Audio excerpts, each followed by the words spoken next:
जय गुरुदेव। साप्ताहिक सत्संग। परम पूज्य स्वामी जी महाराज ने अपने सत्संग में बताया कि परमार्थ की प्रगति में अहंकार ही बाधक है। मनुष्य की अनिगृहित इच्छाएं, नकारात्मक विचार, अहंकार, दोष दृष्टि एवं चिंता उसे शांति से दूर ढकेलती है। यह संसार दुखों का व शारीरिक रोगों का घर है। सभी पदार्थ नश्वर हैं, फिर अहंकार किस पर और क्यों? त्योरियां चढ़ने के बजाय मुस्कुराने से हम सब ज़्यादा सुंदर दिखते हैं। अहंकार की अपेक्षा विनम्रता की आवाज़ दूर तक जाती है और सब लोग समझते हैं कि यदि हमारे अंदर अभिमान होगा तो लोग हमसे भयभीत होंगे, लोगों पर हमारा वर्चस्व होगा। सम्मान व्यक्ति का दो तरीके से होता है। किसी व्यक्ति के दिल में किसी व्यक्ति के प्रति यदि सम्मान है तो उसके सम्मुख आने पर उसका हृदय उसे बार बार प्रेरित करता है और वह सम्मान में उसके आगे झुक जाता है। यदि भय होता है किसी व्यक्ति के प्रति, यदि वो सामने आता है तो उसका हृदय उसे बार बार रोकता है, लेकिन वो उसके सम्मान में झुकता है। तो हर एक व्यक्ति यदि आपके लिए सम्मान में झुक रहा है तो वो हो सकता है कि पहले या दूसरे प्रक्रिया से गुजर रहा हो। एक जिज्ञासु ने एक संत से पूछा कि मानव जीवन के सबसे बड़ा गुण क्या है? संत बोले, विनम्रता। जिज्ञासु बोला, कैसे? संत ने कहा, बेटे, विनम्रता में दया, क्षमा, सत्यशील आदि सारे सद्गुण अपने आप आ जाते हैं, क्योंकि विनम्र व्यक्ति हर वस्तु, हर व्यक्ति के सार तत्व ग्रहण कर लेता है। वह किसी के दोष को देखता ही नहीं। जिज्ञासु ने पुनः प्रश्न किया, और सबसे बड़ा अवगुण क्या है? संत बोले, अहंकार। क्योंकि अहंकार में काम, क्रोध, लोभ, मोह, राग, द्वेष आदि सारे अवगुण अपने आप आ जाते हैं। अहंकारी व्यक्ति सदैव दुख और अशांति में जीता है।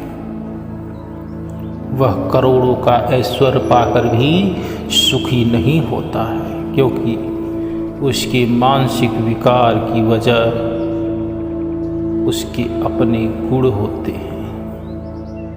वह भरे पूरे संसार में भी अकेला रहता है। इसके विपरीत जो दूसरे के आंसू पोंछना जानता है वह कभी भी अकेला नहीं पड़ता और सब उसका सहयोग करते हैं। विनम्र एवं शांत व्यक्ति के पास सबको स्वर्ग नजर आता है, जबकि बदमिजाज व्यक्ति से दूर रहने में ही सब लोग सुकून महसूस करते हैं।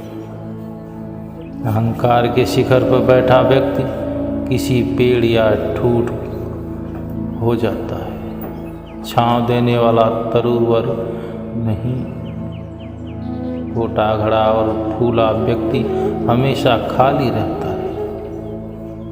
तात्पर्य यह है कि अहंकार के कार्य से उतरकर विनम्रता के विमान पर चढ़ने से ही मुक्ति संभव है, और मुक्ति और भक्ति की राह अकेले ही होती है।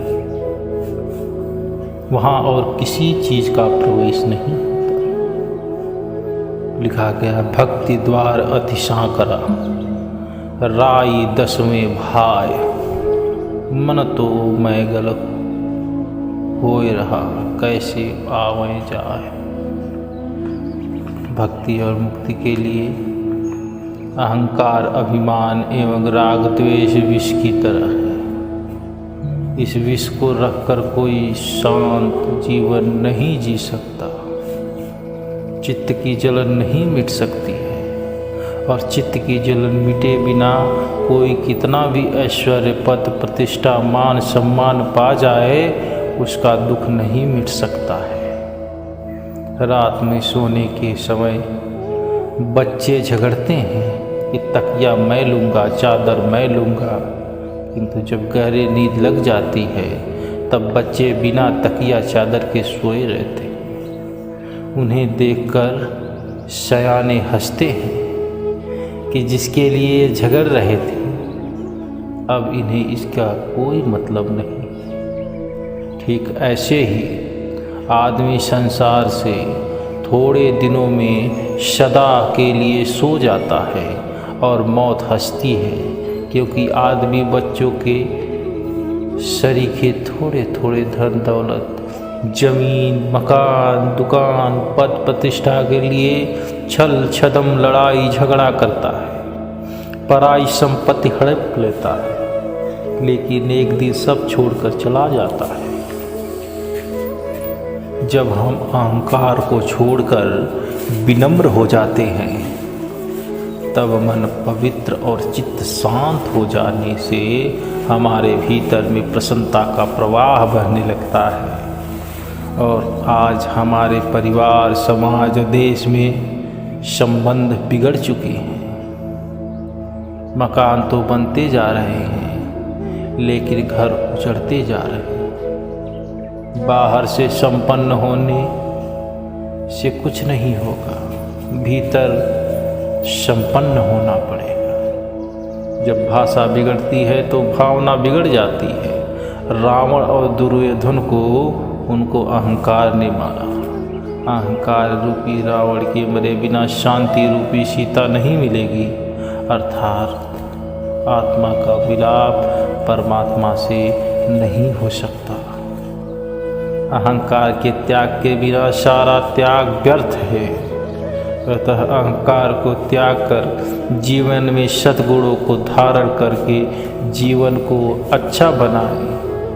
जीत की भाषा मूल कर जीने की भाषा सीखे। शांत मन वाला व्यक्ति जीवन में शांति ला सकता है। इसी में आपका हित है और समाज का हित है। जय गुरुदेव।